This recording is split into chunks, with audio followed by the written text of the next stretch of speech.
Hi friends, మీరు చూస్తున్నది small new farmers Telugu YouTube channel. నేను మీ శ్రీరాముల్ని. మొదటిసారిగా మన ఛానల్ చూస్తున్నట్టయితే లైక్ చేయండి, సబ్స్క్రైబ్ చేసుకోండి, అలాగే బెల్ ఐకాన్ క్లిక్ చేసి ఆల్ అనే ఆప్షన్ని ఆన్లో ఉంచుకోండి. ఈరోజు టాపిక్ వచ్చేసి పొద్దుతిరుగుడు సాగు గురించి తెలుసుకోవడం జరుగుతుంది. ఇప్పుడు మనం చూస్తున్నది వచ్చేసి పొద్దుతిరుగుడు చెండు లేదా కంకి అనడం జరుగుతుంది. ఇవి వచ్చేసి పెట్టలు బాగా తినడం జరిగింది. ఇవి వచ్చేసి పొలం బాగా దున్నుకొని అడుగున ఎరువు వేసుకోవాల్సి ఉంటుంది, లేదా మందైనా వేసుకోవచ్చు.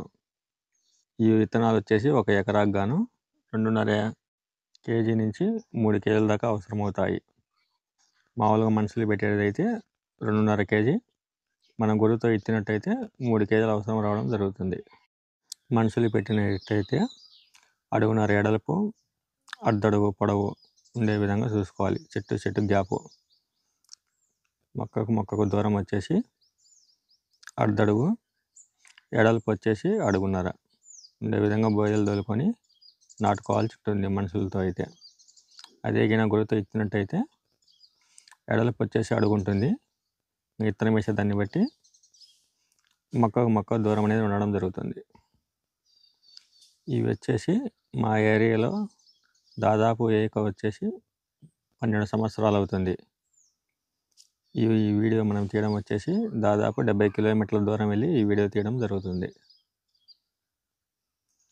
అంతకుముందు వచ్చేసి మా ఏరియాలో 300 ఎకరాల దాకా పొద్దుతిరుగుడు వేసేవాళ్ళు. కానీ ఇప్పుడు అవి పండడం లేదు కాబట్టి ఇప్పుడు ఆ పంట అనేది మా ఏరియాలో కనుమరుగవడం జరిగింది. చూస్తున్నారు కదా పొద్దుతిరుగుడు చెండు అనేది. ఈ విధంగా కంకి వచ్చినట్టయితే ఎకరాకు వచ్చేసి 5 నుంచి 7 క్వింటాలు వచ్చే అవకాశం ఉంది.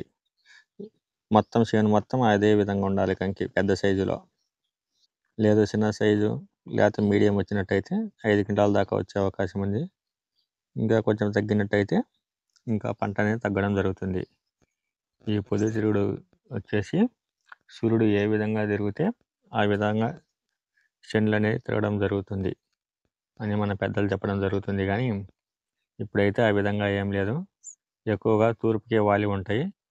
ఇంకా తిరగడం అనేది కొంచెం తక్కువే. తూర్పు కొన్ని వచ్చేసి దక్షిణానికి కూడా ఉండడం జరుగుతుంది. దక్షిణం వైపుకు ఎక్కువ తూర్పు వైపుకు ఉండడం జరుగుతుంది, తక్కువగా దక్షిణం వైపు ఉండడం జరుగుతుంది. వీటికి వచ్చేసి పొలాన్ని బట్టి 2 నుంచి 3 సార్లు నీళ్ళు అందించడం జరుగుతుంది. మగ్గు ఉన్నప్పుడే నీళ్ళు వేయాలి. మగ్గ ఇచ్చుకున్నాక నీళ్ళు వేయడం వల్ల తాలు పోయే అవకాశం ఉంది. మీ పొలాన్ని బట్టి నీళ్ళు వేయడం జరగాలి. ఇప్పుడు మనం చూస్తున్న చేను వచ్చేసి ఇది ఎకరాకు కింటా నుంచి కింటన్నర లోపే రావడం జరుగుతుంది. చూశారు కదా, ఇది చాలా చిన్న కంకి. అందులో దీంతో గింజలు కూడా చాలా తక్కువగా ఉన్నాయి. అందువలనే దిగుబడి రావడం లేదు. 2011కు ముందు వచ్చేసి ఎకరాకు 10 నుంచి 8 క్వింటాలు దిగుబడి వచ్చేది. ఇప్పుడు ఆ మాత్రం దిగుబడి రావడం లేదన పొద్దుతిరుగుడు పంట అనేది అందరూ వేయడం మానేయడం జరిగింది. చాలా తక్కువ మందిగా వేస్తున్నారు. ఇప్పుడు ఎకరాకు 3 నుంచి 5 క్వింటాలు, మహా టాప్గా పండితే 6 క్వింటాల లోపే రావడం జరుగుతుంది. అందువలనే ఈ పంట అనేది కనుమరుగడం జరుగుతుంది. రైతులకు అంతగా గిట్టుబాటు కావడం లేదన మానేయడం జరిగింది. అయితే వీటికి మందులు స్ప్రే చేయాల్సిన పని లేదు. వీటికి పురుగు అనేది చాలా తక్కువగా రావడం జరుగుతుంది. అందువలనే మందులు స్ప్రే చేయాల్సిన అవసరం లేదు. 2011లో ఒకసారి రావడం జరిగింది. అది రామదండు పురుగు రావడం వల్ల అది మొత్తం కంకులతో సహా తినడం జరిగింది. అప్పటి నుంచి పంట అనేది మానేయడం జరిగింది. తర్వాత ఒకసారి వేసిన దిగుబడి అనేది ఎకరాకు 2 క్వింటాలు 3 క్వింటాల లోపలనే రావడం జరిగింది. అందువల్ల మానేయడం జరిగింది. ఇప్పుడు మనం చూస్తున్నది వచ్చేసి పొద్దుతిరుగుడు కంకులు కోసినాక ఈ చెట్లను ఈ బాగా ఎండినాక మానుదోలి ఏరేయడం జరుగుతుంది, లేదా రోటవేటర్ ద్వారా అయినా భూమిలో కలిసిపోయే విధంగా దున్నడం జరుగుతుంది. ఇలా చిన్నగా వచ్చిన కంకులకు లాభం లేదు.